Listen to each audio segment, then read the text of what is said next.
When I got involved in gardening and then this program, like I was just like, I can see like why people want to do that. I was actually talking to one of my professors yesterday. We went and did a poetry workshop in Espanola, and when we were driving back, I was like, I can see why like you like encouraged me to be a teacher in the past. Whenever you teach somebody how to do it, you know, that it's like you're teaching a man how to fish instead of just feeding him for a day. Yeah. And I was like, and that's like one of the fundamentals that I've always thought about, you know, like when I first started getting involved in like trying to do community service, that it was like it's the fundamental isn't teaching somebody how to do it themselves, so that it just keeps growing and growing, it keeps becoming regenerative. Okay, maybe don't make it. Okay. When you give that leadership, then it's like I feel like you don't really learn how to do something until you actually do it yourself, and I think that's just part of like learning how to become a leader. So it's like everyone here, they're gonna gain the skills to be able to lead their own projects later on. On this side? The rosemary, yeah. See, so you have to roll it like this. Look. Okay. Oh, There's no shortage of hope and vision.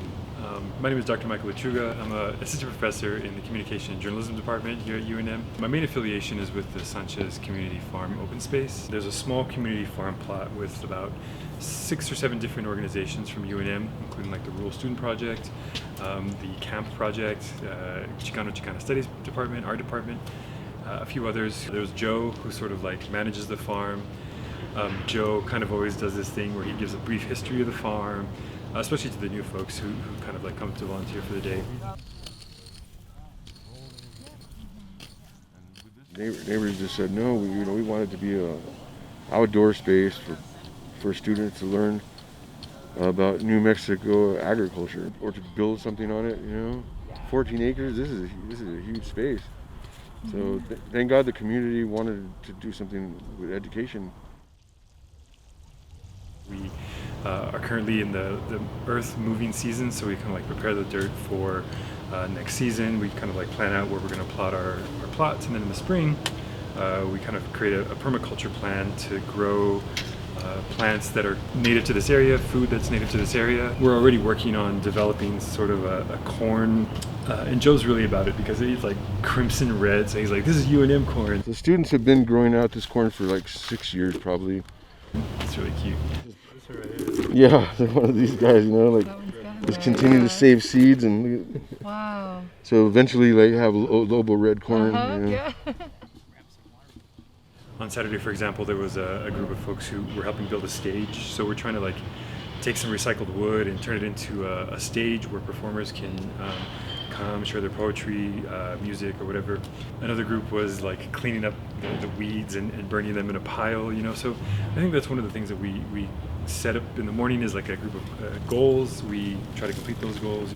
Through community partnerships, like partnerships with UNM, the farm is able to get students who need like service opportunities or even credit opportunities to be able to like go out to the farm, manage the space. There's a lot that we can learn from our students. There's a lot that I have learned from my students. We're all sort of like bringing our own experiences, and all of those experiences are valuable. I don't want students to feel like that because I have a degree that my experiences are somehow more valuable than theirs, and that's really where I come from. I remember the stories of people like flooding the grocery stores to stock up on things. Our relationship to food has become so dependent on corporate interests, on food chain supplies or whatever kind of like network chain supplies. Agricultural practices, especially the ones that are typical to this area, teaches us that we should live within our means. And living within our means that we understand the natural world that we live in, understand the kinds of plants and animal life that can prosper here. If you plant corn and squash and beans together, they actually help each other, and they prop each other up, and protect each other from bugs and other harms.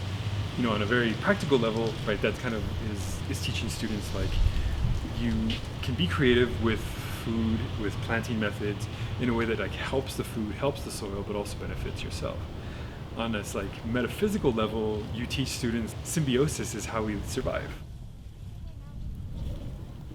Our relationship with the natural world is about what we can give. You don't get anything back if you don't give to the garden, if you don't put in work, if you don't manage the water supplies, if you don't become very attuned to the nutrients of the soil and what's lacking, you're not going to get anything. And that I think teaches myself, it teaches the folks who come to the farm that that it is about what you put in. It's not just about what you take. Any any part of the space that's available that you see that you want to use for planting or for experimenting, it's there for you. Anybody can go and try to grow something or develop something or be in community with other people, and that's really the spirit of the farm.